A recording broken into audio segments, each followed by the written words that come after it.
This week, we're helping a small-town family add some extra charm to their historic farmhouse. It tends to fight against us sometimes when we try to improve it. I've been helping homeowners improve their home for a lot of years. They think it's intimidating, but it actually can be a lot of fun. And we're here to help. Dad's the expert, but I've learned a few things along the way. Practical, realistic home improvement information is what today's homeowner is all about.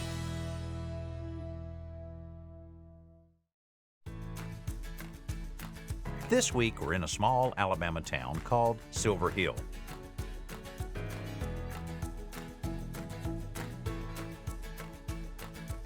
This old farmhouse belongs to the mayor of Silver Hill, Jarrett Lyles, and his wife, Christy, who share it with their children, Jackson and Adeline. Yes! No. Silver Hill's less than 800 people, so it's just an amazing place where, you know, the kids can ride up and down the street, and we can sit on our front porch and watch them play and not have to worry about the heavy traffic. We love the house because it's old. It's something that not everybody has, but I think it brings with it problems that everybody doesn't have either. Yeah, it's a love-hate relationship. Everybody says your house has so much character, but it tends to fight against us sometimes when we try to improve it. The front door is faded and there's a hole in my columns, and they're beautiful columns. They're damaged, they need repair. And don't even look at my landscaping, it's embarrassing, so. We've yet to do a lot of the stuff that we wanted to do when we first got this place and dreamed about what it could be. So Chelsea and I are here to help them fulfill that dream by fixing up this old farmhouse. I bet you guys really enjoyed here. Oh, we love it. We love the porch. I love drinking my coffee out on the porch, it's my favorite. What are some things you want to change? You know, it gets awful hot. It gets awful hot because the wind is blocked where we're at. Mm-hmm. So I mean, something like, I don't know if it's possible to have ceiling fans, just something to move the air. Has the bricks been there since you guys been there? The brick has been there since we've been there. I love the brick though. I would like to save the brick, you know, and clean it up a little bit. Some new plants. I love plants. Yeah, you got to put some plants in there. Yeah, don't look at my plants. I'm terrible at landscaping. The simplicity of the house is some of the things that makes it really appealing, but I wonder about some very, very simple shutters. You know, when we first moved in our house, we thought about shutters. Maybe we'll make them though, you know, so that just Yeah. board shutters. But Simple. I noticed the front door has to be original. It is. Yeah, it is, and you can tell it's original. If you, the closer you get, if you look, there's cracks. We first moved in, we had a skeleton key on the door, and oh, that's super cool, get a skeleton key to open the door. However, when the UPS guy comes, friends come, hold on just a minute, go around, we'll meet you out back. And so that's kind of frustrating. I would love to one day park at my house and take a key out and open the front door like normal people. It'd be really great. So I'm wondering about those blocks that you have underneath the porch. They looked really good. Now, when we first found those, 15 years ago when we moved into the house. It wasn't perfect. It did not look that good. I did it. It looked wonderful.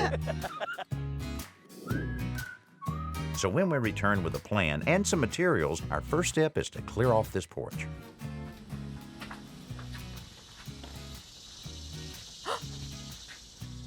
Did you know there's little bird, are there bird eggs in it? eggs? Yeah, they're pretty cute, but if the mama bird had been around, yeah, she'd have been on you. Be careful because she might come try to attack you. The mama bird is one thing, but right now, the bigger threat is these wasps that are taking over the porch. You know, you look up and there's a big wasp nest with 20 wasps sitting above your head. So it's kind of frustrating. It makes it a little less easy to relax when we go out there. There's one right by your head. Look right. Oh, well, don't do that. Farm life can be a scary life. There are wasps, birds coming at you, snakes coming at you. Oh, yeah, it is a snake. See? But it's nice to sit on the front porch still. Why do we have so many nails on our porch? We're taking all these nails out, you know, there's just a ton of nails. This is how we string up Christmas lights. I clearly don't use the same light pattern every year because I need a new nail every time I do it, apparently. The cooler weather's coming and it's time to start stacking up your firewood. But I want to show you a stacking technique that'll allow the wood to dry out a whole lot faster. Now this is the way most people would stack up firewood, right? They just put it all in one row, all the way across, and you just keep going up. But if you stack it in alternating courses, meaning in opposite directions, so you go all in one direction to one course, the next course goes this way. And you continue in that pattern, one direction and then 90 degrees in the opposite direction. What you'll find is if you stack it up this way, there's a lot more space for the air to circulate through. If it's all stacked in one direction, it's very hard for the air to get through. And you want fresh cut firewood to season at least 6 to 9 months, maybe longer if it's really green, meaning really wet. So you continue this way, alternating each row. And then of course you want to protect it from the rain. You all you need is a thick vinyl tarp. Just pull it right over the whole stack. Now just wait for it to dry. We're helping Jared and Christy improve the front porch of their 1901 farmhouse, and one of our first chores is to remove Jared's improvised underskirting. Now we'll save a little piece of this because I have something I need to use that for in a minute. All right. All right. You know, a lot of people call these speed blocks, where you can stack them vertically or horizontally, and it's used so that this can be the outside of the house and that can be the inside of the house. Huh. We'll let you keep those keepsakes. Well, thank you. You could paint something on it and make a great, you know, anniversary gift. Yeah. Yeah. That's a good idea. Yeah. Christy would like that. That's almost as good as a vacuum cleaner. Yeah, I think we could take our wedding picture, just get it superimposed on a block, put it right on the mantle. It's real classy. That sounds be great. awesome, yeah. Mm. The porch will need to be comfortable because I'll be sleeping on it for the next little while. That's right. On the other side of the porch, we discover some framing damage that will need to be repaired before we put things back together. While our handyman Bear starts pressure washing the house, Chelsea and Christy are getting ready to remove the old door for refinishing. Can we show you how to unlock it? Is there a special way? I'm gonna be able to show you. You have to like gently talk to it. Talk to it. And you just keep moving it. You're a beautiful lock. Yes. Yeah, sometimes the Lock and I have good conversations. Sometimes it's really not kind conversations. You can do it, Lock. But yes, we talk a lot. I promise you I can unlock it. There we go. Okay. See? Easy as 1, 2, 3. This lock adds so much character to the front door. I just can't get rid of it, so I'm gonna find a way to fix it. Instead of just sanding the door, we're gonna use a stripper on it. Oh, okay. I'm not gonna lose the key. I'm gonna keep it in there.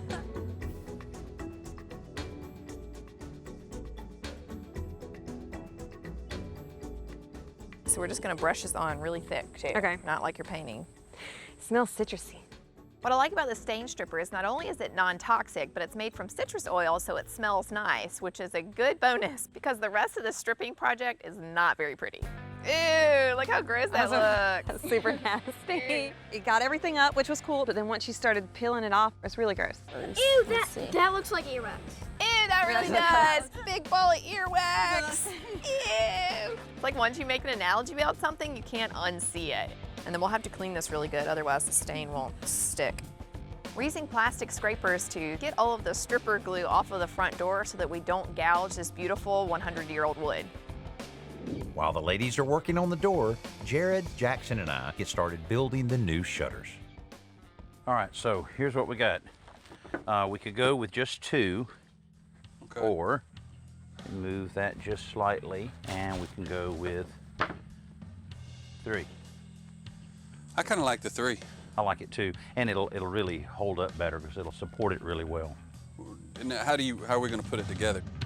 With the shutters flipped over, we apply exterior wood glue to the horizontal pieces before we put them in place and drive screws through the shutter to secure them. As we finish each one, Jackson moves them into Jared's shed for sanding. And go back and forth just lightly on the surface, and then when you get done on the surface, just knock that edge down. You know, I really think it's cool when a father shows his son a few things about carpentry or repairing, or in this case, sanding. That's pretty cool. That's good, kiddo. I know, I'm sorry, I'm the closest you got to a son. Well, you learned a lot, though.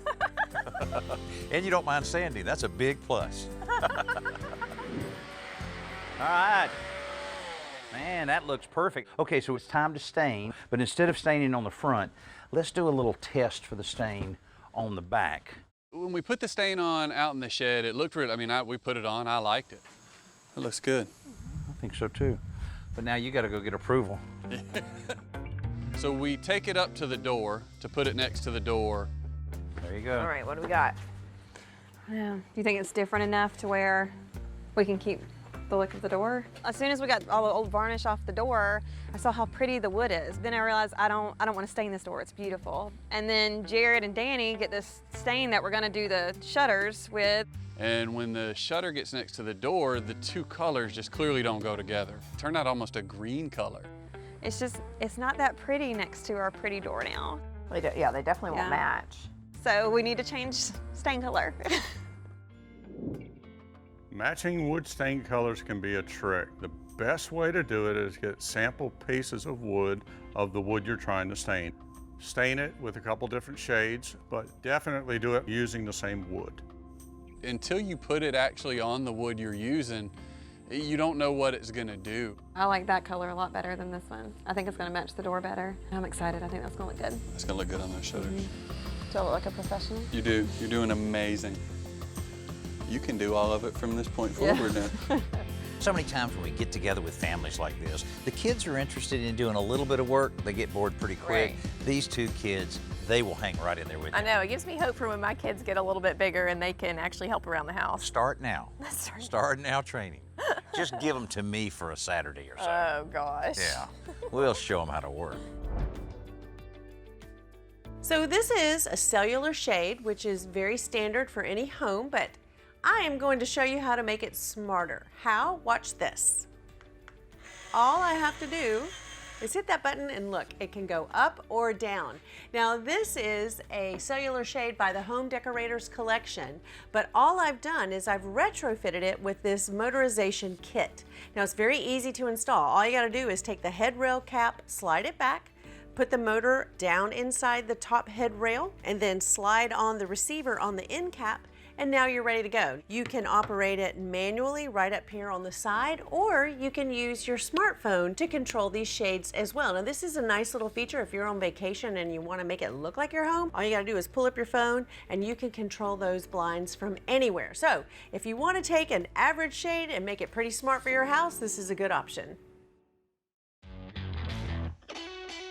At the beginning of day 2, Bear is removing some siding so that our electrician Jeremy can install a new light and 2 ceiling fans on the front porch, while Chelsea and Christy continue work on the front door.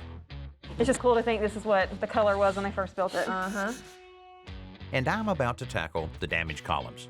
So first thing we need to do is to find out just how rotten any of this is. When he starts poking at it and we start digging away, the holes were just enormous, and we never realized that rot was there.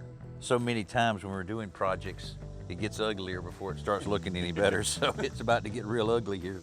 You just make sure you scrape down until you get to all good wood around. Then we have this stuff that's a liquid hardener that seals up the pores of that wood. While it dries, I cut some hardware cloth left over from the underskirting to form a backing for the epoxy putty we'll add later. Meanwhile, Chelsea strips the lacquer from the antique lock plate before she digs into the lock itself. I'm gonna open it up and see Are you scared to see what's inside? a little bit.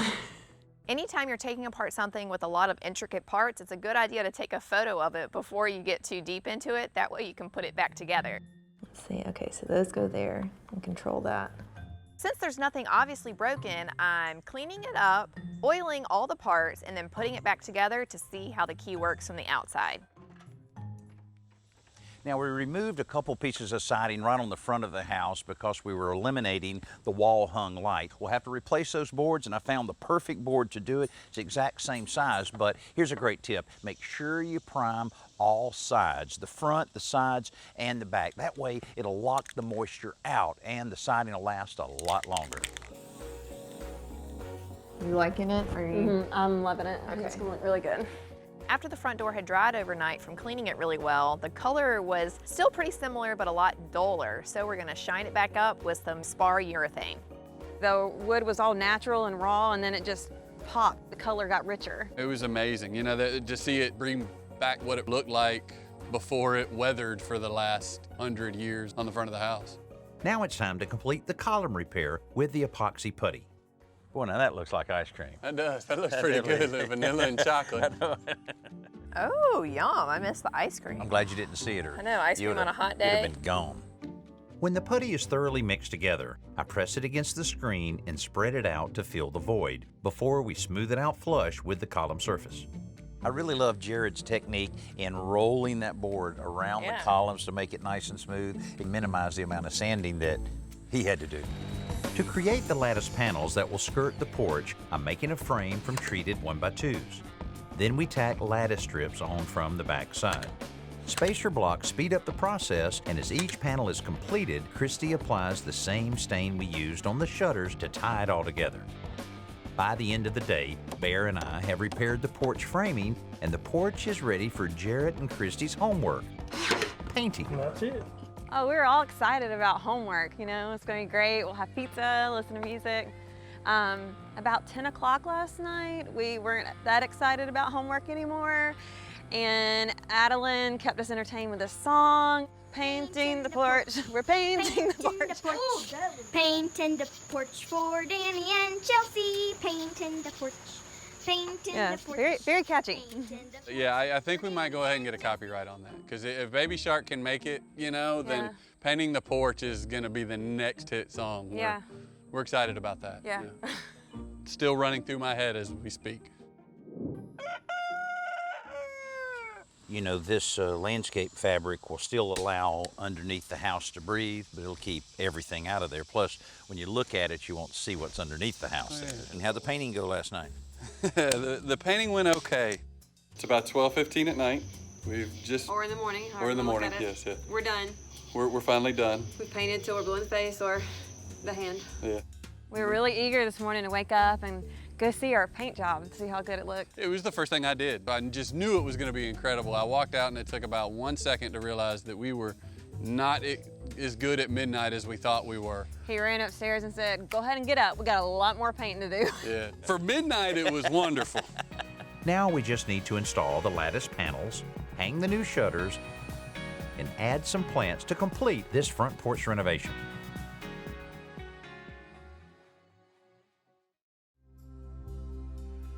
People love old houses for their character and charm. And Jarrett and Christy's home had plenty of character, but the charm had faded a bit over the last 118 years.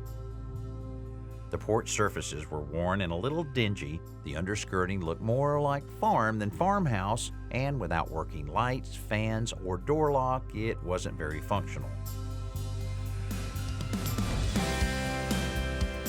But now, we put some sparkle back in the eyes of this old home. The wall, ceiling, floor, and steps all look bright and new thanks to some cleaning and fresh paint, while the light and fans will make it a lot more comfortable. The repaired columns have been returned to their former glory, and the natural beauty of that old front door has been restored, complete with a functional and newly polished lock. The shutters and lattice we added not only coordinate with the door, they fit perfectly with the character and charm of this beautiful old farmhouse. It looks like a different house. It's beautiful. The way that the door and the shutters and the lattice work are all stained to match. The lattice is adorable. I'm in love with the lattice.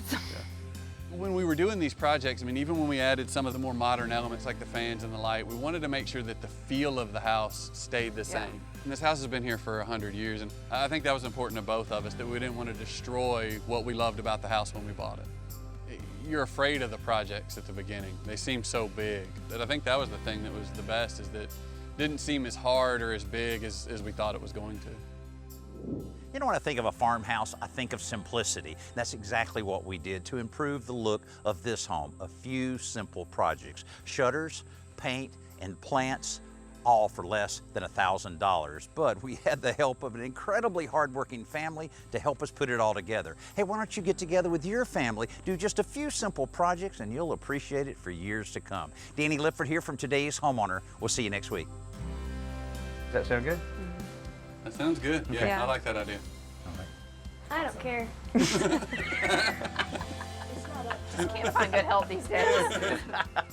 The color blue that Jared and Christy selected for the ceiling of their porch is often referred to as paint blue and supposedly helps keep insects away. Yeah, we'll see real soon with as many wasps that they had around here. We'll see if it repels them. If it does, I'll be pretty impressed. I'll be painting every ceiling blue. Be sure to join us next week when a patio makeover becomes a recycling renovation. Painting the porch. Painting the porch. Painting the porch for Danny and Chelsea. Painting